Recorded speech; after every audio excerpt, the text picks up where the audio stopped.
കഴിഞ്ഞ തെരഞ്ഞെടുപ്പിന്, നിയമസഭാ തെരഞ്ഞെടുപ്പിന് മുമ്പ്, അത് തന്നെ ഈ കഴിഞ്ഞ നിയമസഭാ തെരഞ്ഞെടുപ്പിന് മുമ്പ് വോട്ട് പിടിക്കുകയല്ലേ, കഴിഞ്ഞ തെരഞ്ഞെടുപ്പിൽ ജയിക്കാൻ വേണ്ടി വോട്ട് പിടിക്കുകയല്ലേ, ആ കൂട്ടത്തിൽ അദ്ദേഹം ഇവിടെ വന്നെന്നാ പറഞ്ഞത്.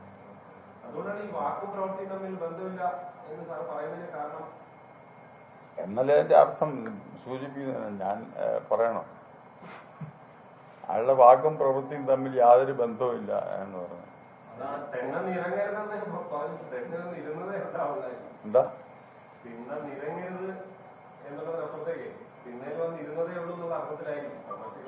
ആയിരിക്കും.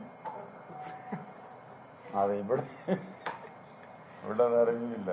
ആ ആള് പോയി നിറങ്ങുക, ഓരോരുത്തർക്കും പോയി നിറങ്ങുക ഇപ്പം. എന്നിട്ട് പറഞ്ഞോളൂ, ഞാൻ ഇവിടെ ഐക്യം വർഗീയത ഈ രാജ്യത്ത് വളർത്തുന്നതിൽ ഇപ്പൊ നന്നായിട്ട് ഇവിടുത്തെ രാഷ്ട്രീയ പ്രസ്ഥാനങ്ങളെല്ലാം പ്രവർത്തിക്കുന്നു. സ്ഥാനത്തിന് വേണ്ടി വലിയ സമ്മർദ്ദം ഉയർത്തിയിട്ട് UDF മിനിസ്ട്രിയിലുണ്ടായിരുന്ന സമയത്ത് അത് വാങ്ങിച്ചെടുത്തതാണ്. അത്തരം ഒരു സമ്മർദ്ദമൊന്നും ഇപ്പോൾ LDF സർക്കാരിന്റെ മേൽ പറ്റുന്നില്ല. നടക്കത്തില്ലെന്നൊന്നുമല്ല, ഞങ്ങൾ നടത്തുന്നില്ല എന്ന് പറയാം. നിങ്ങൾ അങ്ങനെ പറയാതിരിക്കും. ഞങ്ങളെ അങ്ങനെ അണ്ടർസ്റ്റിമേറ്റ് ചെയ്യുക. ഞങ്ങൾ ഇവരുടെ ആരുടെ ഒന്നും പുറകെ പോയിട്ടില്ല ഒരു സ്ഥാനത്തിലുണ്ട്. ഈ ഭരണത്തിൽ 10 വർഷമായില്ലേ പോയിട്ടില്ല. പണ്ട് കോൺഗ്രസിന്റെ കാലത്ത് രമേശ് ചെന്നിത്തല മനഃപൂർവ്വമായി അവഗണിക്കുന്നു. ഇപ്പൊ ഞാൻ ചോദിക്കട്ടെ, രമേശ് ചെന്നിത്തലയ്ക്ക് ഉള്ള യോഗ്യത ഇവിടുത്തെ ഇന്ന് നിലവിലുള്ള കോൺഗ്രസ്സുകാർക്ക് ആർക്കെങ്കിലും ഉണ്ടോ? അന്ന് അത് അനുസരിച്ച് അദ്ദേഹത്തിന് വേണ്ടി നമ്മൾ പറഞ്ഞിട്ടുണ്ട്. അതിനുശേഷം ഞങ്ങൾ ആരെയില്ല. അത് ഞങ്ങൾക്ക് എന്നാ ഗുണം കിട്ടാനാ?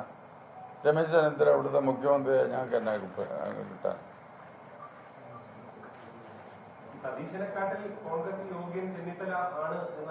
അതൊന്നും ഞാൻ അവരാരും യോഗ്യരല്ല. ഇപ്പൊ വരാൻ പോകുന്നത് എന്നാന്ന് കണ്ടറിഞ്ഞു.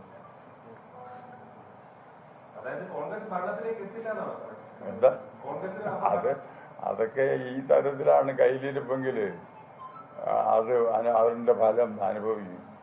അഹങ്കാരം മനുഷ്യന് വേണം. അത്ര കണ്ട് അഹങ്കരിക്കരുത് ഒരു നേതാക്കന്മാരും. താഴ്മയാണ് എന്നുള്ളത് വിചാരിച്ചു, നല്ലതെന്ന് വിചാരിച്ചോണം. എന്താ എന്നൊന്നും ഞാൻ പറഞ്ഞില്ലല്ലോ. ഇത് നിങ്ങൾക്കറിയാമോ, ഇലക്ഷന് ഇപ്പം പറയുന്നു കോൺഗ്രസ് വലിയ ഭൂരിപക്ഷത്തോടെ ജയിക്കുന്നു, LDF ആണെങ്കിൽ LDF വളരെ പിന്നിലാണെന്ന് പറയുന്നു. ഒരു സ്പാർക്ക് മതി, അറിയാം. 24 മണിക്കൂറിന് മുമ്പ് ഒരു സ്പാർക്ക് ഉണ്ടായാൽ മതി, ഇലക്ഷന്റെ ട്രെൻഡ് മാറും. അതിന് എത്ര തെളിവുകളുണ്ട്. അതുകൊണ്ട് ഇപ്പൊ നമുക്ക് കോൺഗ്രസ് ഒന്നോ കമ്മ്യൂണിസ്റ്റ് ഒന്നും പറയാനൊക്കത്തില്ല.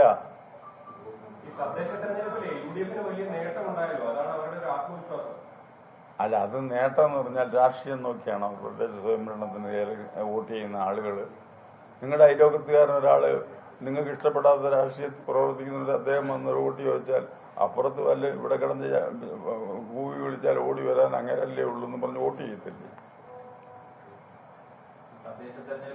അപ്പൊ അതുകൊണ്ട് അതിനകത്ത് രാഷ്ട്രീയമില്ല.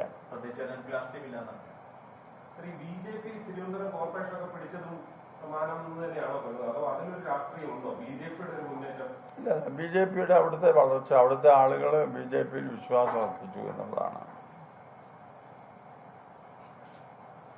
സ്വാഭാവികമായിട്ടും ഹൈന്ദവ സംഘടനകളുടെ ഒരു ഏകീകരണം BJPക്ക് അനുകൂലമായി രാഷ്ട്രീയ വിരുദ്ധ, അല്ലെങ്കിൽ അവരും അതിലേക്കാണ് അതിനെ കാണുന്നത്.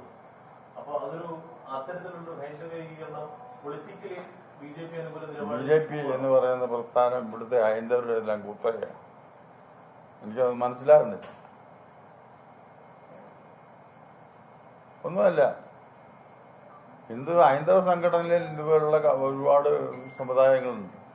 അവരെല്ലാം സ്വതന്ത്രരായിട്ട് നിൽക്കുന്നവരാണ്. അവരിൽ BJPക്കാർ കാണും, കോൺഗ്രസ്സുകാർ കാണും, കമ്മ്യൂണിസ്റ്റുകാർ കാണും. അതിനൊരു സംശയമില്ല.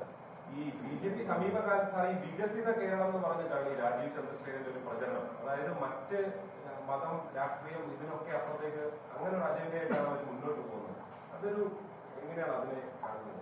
അത് കേരളത്തിന്റെ മനസ്സിലാക്കിക്കൊണ്ട് അതിന് ശ്രമിച്ചു നോക്കുകയാണ് അവർ. ഹിന്ദുക്കളെ ഒരുമിച്ച് നിൽക്കണം എന്നുള്ള ഒരു മനോഭാവത്തോട്.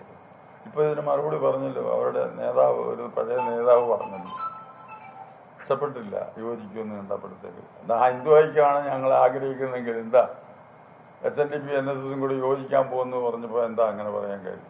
ലോകത്തെവിടെയായാലും ഏത് സമയത്തും 24 വാർത്തകളും ഓഗ്മെന്റഡ് റിയാലിറ്റി പാക്കേജുകളും എക്സ്പ്ലെയിനറുകളും വിശദമായി കാണാൻ ഞങ്ങളുടെ യൂട്യൂബ് ചാനൽ നിങ്ങൾക്ക് സബ്സ്ക്രൈബ് ചെയ്യാം.